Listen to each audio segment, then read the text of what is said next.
From the studios that brought you Tetra Drive Dragon and We Cannot Afford Maelstrom, here's something we could afford: Cobalt with Dragon.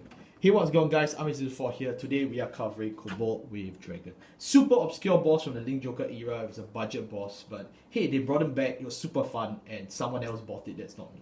And today it is Faye the Fourth. Hello. So this deck is centered around Cobalt Wave, as you can probably tell. It's a deck that has a lot of its own funky win conditions. It's similar to the rest of Aqua Force, but it has its own unique spin on it. So this is something that a lot of people have actually been asking for because of how unique it is. So yeah, it's time to give it to them, and hopefully this deck is up to your expectations. Our grade 3 is literally just 4 Cobalt Wave and 2 George. Okay, so Cobalt Wave skill is that every time your rear guard attacks, he gets 5. So yes, he is a dimension. He was a dimension police boss all along. So Kote was right. He did turn Jillian and Charlie's deck into dimension police, in the form of turning their boss unit into Die Kaiser. So that's really good. But other than just the mean value, he actually does get a benefit for all the power that he gains. So when he attacks, you count +1, and you can perform all the effects according to the amount of power that he has. So if it's 25,000 power or more, he gets a crit. If he has 30,000 power or more, you can choose any number of your front row and back row units and swap their positions around. So note that they do not have to be in the same column. You can choose any unit on the front row and the back row. So let's say you want to choose the unit behind the vanguard and swap with the guy in the XL circle, yeah, you can do that. You want to choose a unit from the right column and move him to the XL circle, yeah, you can also do that. Left and right and left, it doesn't matter. As long as it's a back row unit and a front row unit, you can swap their positions. And more importantly is his 35. When his power is 35,000 or greater, all your front row rear guards gain 10k. So he himself does not gain 10k, but all your front row rear guards gain 10k. So this will be important later because, as you know, Aqua Force, the power gain is pretty shit. So the extra 10k is going to come really in handy, and he really is the cornerstone of the whole deck. He provides quite a lot of multi-attack, as well as quite a lot of versatility for units that restand even after the first or second wave. So yeah, and the extra 10k will really come in handy, as we will show later. And now we have George. So George is a tech in this deck, mainly because of one of the great ones that we play, which is we'll review later. But his vanguard skill is you'll never ride him, but I'll just explain. Once per turn, count +1, soul +1. You choose your opponent's vanguard and you delete and you reduce its power by 5,000. So basically, it's Revon. It's a budget Revon. You'll never use this skill because you want to use Cobalt Wave. Yeah. Then a regular circle is when he attacks, you can stand one unit. So oh god, if you fight Shiranui, yes, he can restand his Mask of Domination. So be very careful with George playing against Nubatama, but mainly you can see the synergy later when we get to our grade ones. Honestly, it's just a back row restand. Cobalt Wave will swap that back row with another front row unit, so it can activate. It allows a grade 1 unit to both boost and well as attack in the front row later on. So that will become important in the future when we go into our grade 1s. Yeah, okay. So moving on to our grade 2s, we play 4 copies of Tidal Assault. We play 4 copies of Terrific Coral. We play 4 copies of Coral Assault. Yes. And we also play 2 copies of this one, Kutera. Beacon. Yes. So I'll go over Kutera first. So Kutera is here because mainly it's because I really couldn't find any other unit that isn't just super cost reliant. So Kutera's skill is that when it attacks for the third or more battle, Soul +1, you choose one of your units, give it 5,000 power, and if it's a Vanguard Circle, you get to draw a card. So it is good turn 2 pressure because you can give herself 5k on the Vanguard Circle, so you get to both draw and you also get to can heal over defensive or can hit for higher guard value. So it's a pretty good ride. But after turn 2, her value definitely drops a lot because she doesn't activate any multi attack. All she does is pump power. So you really won't be using her as well, as Soul is a very coveted cost in this deck. So just use her for the turn 2 ride. Other than that, just use her for guard value. Yeah, we also come to one of our best promos ever, which is a Terrific Koi Dragon. It's not promo, it's a triple red. No, I mean originally it was a promo. No, it's a triple red from Triple red. VBT 11.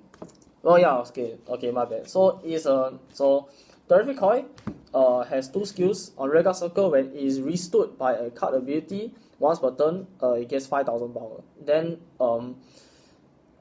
at the end of the battle, he attacks. If it was the first battle of the turn, so wave 1, he Soul Blast 1, and you stand this unit. So he himself activates his own ability, and he has to be the first battle that attacks to activate that ability. So, if you have him in hand, you always want to make sure that you call him to Excel Circle or any circle that allows him to attack for at least 5k guard on the very first battle. Without a boost, without anything, because you want to make sure that first attack matters a lot, because he's not gonna be restanding after that. He only can restand in that one period of time that is at the very start of the turn.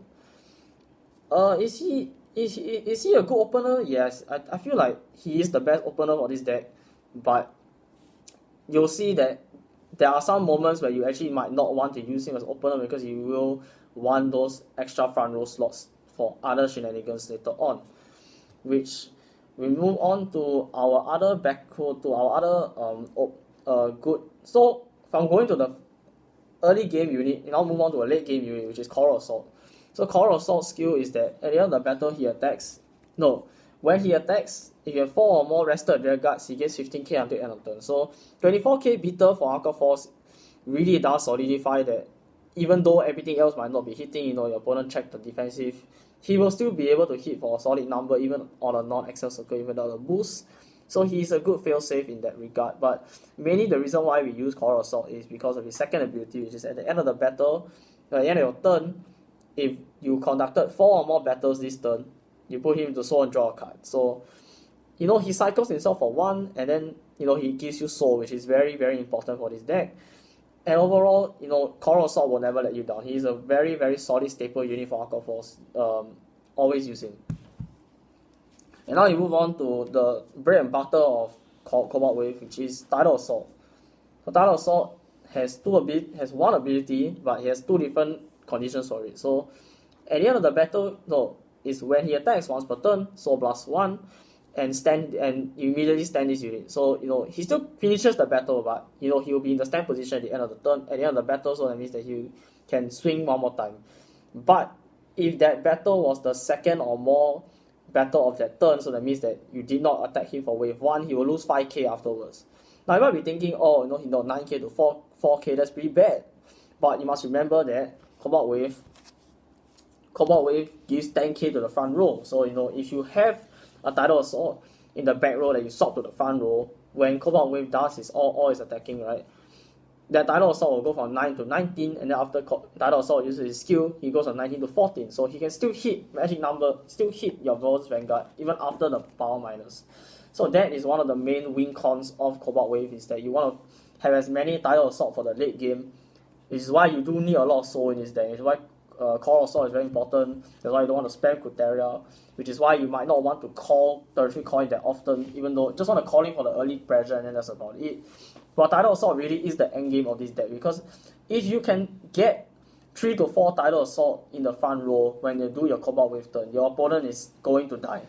Like, there is literally, they cannot survive having to guard the same unit 8 times when all of them can hit. Even if it's just 5k guard, they really cannot afford, unless you're fighting Prisms, and maybe they'll have enough cards in hand to guard. But for most decks, they cannot survive if you actually manage to get to this endgame state. So Tidal Assault is very important. Don't try to rush with him early game, because not most people will know about how important he is, and they will snipe him off. Moving on to our grade 1s, we play 3 Wheel Assault, 3 copies of Vivian. Yeah, Viviana. Viviana, 3 copies of Influent Dagger, 3 copies of Baragios, and 1 copy of Light Signals Penguin Soldier. So Light Signals Penguin Soldier, I think I'll go over first. He's just here because, as you realize, actually a lot of things in this deck actually use Color Blast. Cobalt Wave uses 1 Color Blast a turn. Wheel Assault uses Color Blast. And as the turns go on, you also don't want to be at very high damage for this deck because you want to just keep rushing and rushing and rushing, and then your heals are not gonna go off because you are rushing a lot. So at a certain point you are going to run out of counter blast, and that's where one copy of Light Eagle's Penguin Soldier, because if you are able to draw it, you'll then be able to survive for one more turn, and then he also has the ability to rest himself and give a unit extra 5k to end a turn. So your Tidal Assault, so basically like you can Tidal Assault rest so that it becomes a 14, and then after that then you can call over him with like another unit that you can attack with. Then that Tidal Assault will be tagged with the extra 5k even though himself is gone from the field. So that Tidal Assault, when he swaps to the front row with Cobalt Wave's ability, he becomes a 24. So 24 into 19, that's an even better magic number for it. And in the fringe matchup that actually matters, you see it's good, but it's mainly there just for consistency, just to make sure that we don't get damage in line. Baragios, because this is a very great 3 Reliant deck. If you don't see a Cobalt Wave, you might as well throw the game. Then also he gains 5. Also is a solid booster for Coral Assault because he has the same condition as Coral Assault for the extra 5k power. Why play only 3? Because you really don't have that many slots left. I mean, technically you can take out one Viviana, but there really are not that many slots left to play Baragios, even though he is very strong, because we also have to play quite a lot of other like grade 1 units or grade 1 units as well as max out on our grade 2s. So you could play 4 Baragios, but I feel as though even with 3 Baragios, the deck is still consistent enough that you will see Cobalt Wave and you still will be able to keep very solid columns. That's right. Now we move on to Viviana. So Viviana's skill is that when the booster attack hits, if it's the 3rd or more battle of the turn, yes, 3rd or battle. Yes, you get to put her into soul and draw a card, and then you can choose one of your other units and it gains 3k power until the end of turn. So mainly this was out of a concern that you really don't have outside. If you don't see a Coral Assault, you really don't have that much draw power in this deck. And early game because you do pump power with Cobalt Wave, and then Cobalt Wave is that massive. You could actually put Viviana behind Cobalt Wave and make it and then which will basically guarantee you the draw . So you're able to cycle through your deck, get to your pieces faster. It is overall quite good, and I can see. I mean, running 3 is a bit excessive because you really don't need that many. But if she comes out, she comes out. And now we move on to Will Assault. Will Assault is the main unit that we actually want to ride because he has a really good Counter Blast 1 skill. But mainly you're here because he has the ability that at the end of the battle he boosts. You can choose up to 2 of your units and swap that. No, you can choose any 2 units and swap their positions. So he's mainly there just to extend our multi-attack, even though technically we don't need that much back row front row swapping, but in the event he's just there as a backup, as well also is there for the on-right skill, is that when he's rolled upon you count +1 and you get to draw a card and you call a card from your hand. It is relatively good. It is a bit excessive to have that much back row front row swapping in a deck that already swaps the entire back row and front row together, but if it comes out, it comes out, and the extra draw is also really good. And finally we come to the main star of the show, which is Influent Dagger. So Influent Dagger is what really puts this deck, which is one of the main reasons why we play George in this deck. Is one of the main reasons why the Tidal Assault play even works, because by having Tidal Assault swing so many times, you are just making Influent Dagger stronger, because Influent Dagger is the skill is that every time a unit attacks for the 3rd or more battle, he gains 3. He gets 3k. So it means if it's the 3rd wave, he gets 3. 4th wave, he gets a 3. 5th wave, 5th battle, he gets a 3. 6th battle, he gets a 3, so on and so on and so on and so on. So in Tidal Assault, if you have stacked Tidal Assault after the 3rd wave, he will just continuously keep getting 3k until he becomes completely unguardable at that point, or your opponent has to waste the PG on it. And if they waste the PG on it, they can't waste the PG on your 45k double crit Vanguard. So Influent Dagger really does round this entire deck out into the amount of power columns, as well as reusing your resources thanks to George, and it really does make this deck actually possible to win with very, very strong power cores and hit over defensives, which is one of the things that Aqua Force hasn't been able to do very well, even in V-Series. Moving on to our grade 0s, we play this. 6 run. 6 run, 6 draw, and 4 heal guards. Yes. So alongside This guy. Yeah, Blue Wave, Blue Wave recruit Costi, yes. Yep. So Costi is a starter. Heal guards is mainly because we want to actually see into the late game, and there are some moments where in the early game you don't want to have that much counter blast. So having the heal guard is really good, and then also you can search it out using Bragios for the extra shield gain. And any amount of stopping early aggro is good for Aqua Force because we don't want to Be rushed ourselves. we don't want to throw a lot of our rush pieces from our hand just to guard and assault. He plays 6 draw because his deck is piece reliant because it is Aqua Force, and the extra, and as well as we do actually need a lot of pieces in hand in order to actually fulfill our main win con, which is with Cobalt Wave, which is the Tidal Assault play. So 6 draws is very important, and 6 fronts is really because we are basically replacing our front row when our Vanguard attacks. So that means that they can get the benefits from having multiple front triggers, or even one front trigger is enough. Because if your opponent checks a defensive, yeah, sure, the 10k from Cobalt Wave will alleviate that, but it might not be enough because you're mainly swapping with grade 2s, and if your opponent is because your opponent gets a defensive, they are 22 or 23, your rear guards are only 19. So the front helps you just hop over. Yeah. Especially because you don't really need crits per se, so you might as well just put into front. So first of all, your Vanguard becomes practically unguardable, and secondly, your other 2 columns or more can now swing for relatively much more effective numbers. Yeah, other than just Influence Dagger. So if you have stacked a lot of Tidal Assault, they now can also hit as well. Even if your opponent stacks like multiple defenses.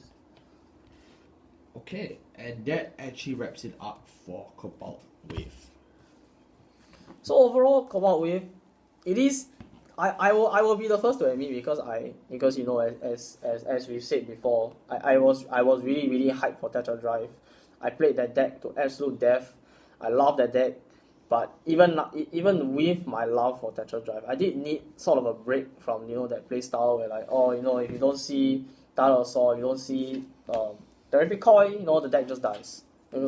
Whereas Cobalt Wave at least has an out, even when all else fails, because he has multiple conditions. You don't have to fulfill every single condition, even though the 35k is really important. You can just swing minimally and then still get a really decent turn out of it. So that's one of the benefits of Cobalt Wave, is that he is a very flexible Aqua Force boss. He basically is there to facilitate the entire deck rather than the deck facilitating him, which is how Tetra Drive used to work. Tetra Drive, Maelstrom, even Tabas to an extent, also are all very Pursuit Assault basically is that the entire deck is there to facilitate their skill and not the other way around. Whereas Cobalt Wave is a lot like Naval Gazer in that he does benefit the entire deck as a whole. And I do really value that. I think it is a very good change of pace if you are needing a budget and not very expensive Aqua Force deck to invest into and just have fun with. Great. Thank you all so much for watching. We'll see you all next time. Goodbye. Bye bye.